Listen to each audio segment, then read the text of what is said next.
HP life global .org का एक और course cash flow. Cash flow जो है किसी भी बिज़नेस की जो है वो आन बान शान है। ये इंडिकेट करता है कि वो बिज़नेस कामयाब है या नहीं है, और ये इस काबिल बनाता है उस बिज़नेस के मालिक को कि वो बर वक्त फ़ैसले ले सके। मसलन कोई इक्विपमेंट जो है अगर वो ख़राब हो गया, उसको रिपेयर करवाना है या उसको रिप्लेस करना है या रेंट पे नया लेना है, तो अगर ओनर के पास जो है वो कैश होगा तो ये काम जो है वो बर वक्त कर सकेगा। तो जो कैश फ्लो है ये दो तरह का है, यानी कि वो बिज़नेस के ऑपरेशन जहाँ से कैश जो है वो जनरेट किया जाता है उनको जो है वो हम कहते हैं सोर्स ऑफ कैश। और वो जगह जहाँ पे जो है वो कैश लगता है उसको हम कहते हैं यूज़ ऑफ कैश। तो जो कैश फ्लो स्टेटमेंट है ना, ये आपके बिज़नेस के लिए इसका प्रॉपर होना, इसका बैलेंस होना बहुत ज़रूरी है।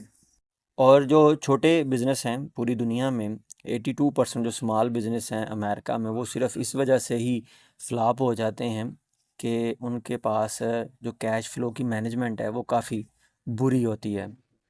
एक 20 साल का सर्वे था जिसको जो है वो कंडक्ट किया था US bureau of labour statistic ने। ये कहता है जी कि अप्रॉक्सीमेटली 20% जो नए बिज़नेस हैं ये फेल हो जाते हैं 2 साल के अंदर अंदर, 45% 5 साल के अंदर अंदर, और 65% जो हैं वो पहले 10 साल में फ्लॉप हो जाते हैं कैश फ्लो की वजह से। तो आप ये कह लें कि जो कैश फ्लो की मिस मैनेजमेंट है ये एक थ्रेट है नए बिज़नेस के लिए। और कैश फ्लो की जो प्लानिंग है ये बड़ी क्रूशल है, और ये हर वक्त ही जो है वो कह लें कि क्रूशल ही रहती है। अब पहले जो है ना वो कुछ टर्म्स हैं, इनको हम देखते हैं जो आगे इस वीडियो में जिनको हम यूज़ करेंगे। पॉजिटिव कैश फ्लो का मतलब ये है कि जब आपके पास जो कैश है वो ज़्यादा बिज़नेस में आ रहा हो, उसके जो एक्सपेंस हैं, जो एक्सपेंडिचर है वो कम हो रहे हों।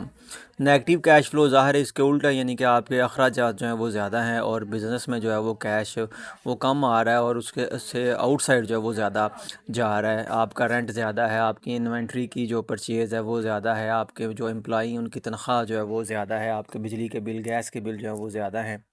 और ये नेगेटिव जो कैश फ्लो है अगर आप इसको मैनेज नहीं करेंगे प्रॉपर टाइम के ऊपर तो डेफिनेटली बिज़नेस जो है वो कोलैप्स कर जाएगा। फिर रेवेन्यू और एक्सपेंसेस हैं। रेवेन्यू जो है वो पैसे हैं जो आपका बिज़नेस जो है वो अर्न करके लेके आता है, चाहे आपके प्रोडक्ट सेल करते हैं या सर्विस जो है वो प्रोवाइड करते हैं।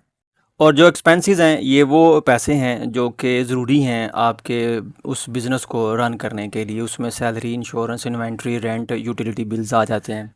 रेवेन्यू और एक्सपेंस जो है ना इनको मॉनिटर करना ज़रूरी है, चाहे आप वीकली करें, मंथली करें, क्वार्टरली करें या एनुअल बेसिस पे करें। और फिर है जी प्रॉफिट। प्रॉफिट जो है ये तब होता है जब आपका रेवेन्यू आपके एक्सपेंसेस जो है वो ज़्यादा हो जाता है। अब देखें, आपका बिज़नेस जो है वो प्रॉफिटेबल हो सकता है, लेकिन अगर आपके जो एक्सपेंसेस हैं वो एक ख़ास वक्त के लिए, अब आपका जो कारोबार है ना ये प्रॉफिटेबल हो सकता है, लेकिन अगर आपके जो एक्सपेंसेस हैं वो एक लंबे अरसे तक के लिए जो है वो ज़्यादा रहेंगे तो आपके पास जो है ना वो नेट लॉस ही आएगा। फिर एक होता है जी break even point. Break even point वो पॉइंट होता है जब आपका बिज़नेस जो है वो प्रॉफिटेबल हो जाता है। पैटी कैश जो है वो हम उस छोटे कैश को कहते हैं जिनको हमें जो है ना वो डेली ज़रूरत जो है वो पड़ती है। इसको भी जो है वो रेगुलरली ट्रैक करना ज़रूरी है। और फिर है जी लिक्विडिटी। लिक्विडिटी बिज़नेस की एबिलिटी है कि वो किस तरह से जो है वो कैश जनरेट कर लेता है। यानी कि कुछ आपके जो एसेट हैं वो ज़्यादा लिक्विड होते हैं, वो फ़ौरन से जो है वो आप उनको सोल्ड कर देते हैं और कैश जो है वो ले लेते हैं। और कुछ आपके जो एसेट्स होते हैं वो इतनी जल्दी जो है वो लिक्विड नहीं हो सकते, लिक्विडेट नहीं हो सकते।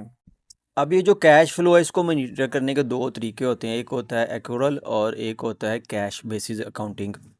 अब ये जो एक्रूअल अकाउंटिंग है ना, ये क्या करती है, ये रेवेन्यू और एक्सपेंसेस को जो है वो ट्रैक करती है जैसे ही वो हो जाते हैं। और इससे जो है ना वो फ़र्क नहीं पड़ता कि जो कैश है उसने हैंड एक्सचेंज किए हैं या नहीं किए। जबकि जो कैश बेसिस अकाउंटिंग है ये तब एंट्री को जो है वो लिखेगी जब जो है वो कैश जो है वो एक हाथ से दूसरे हाथ में ट्रांसफ़र हो।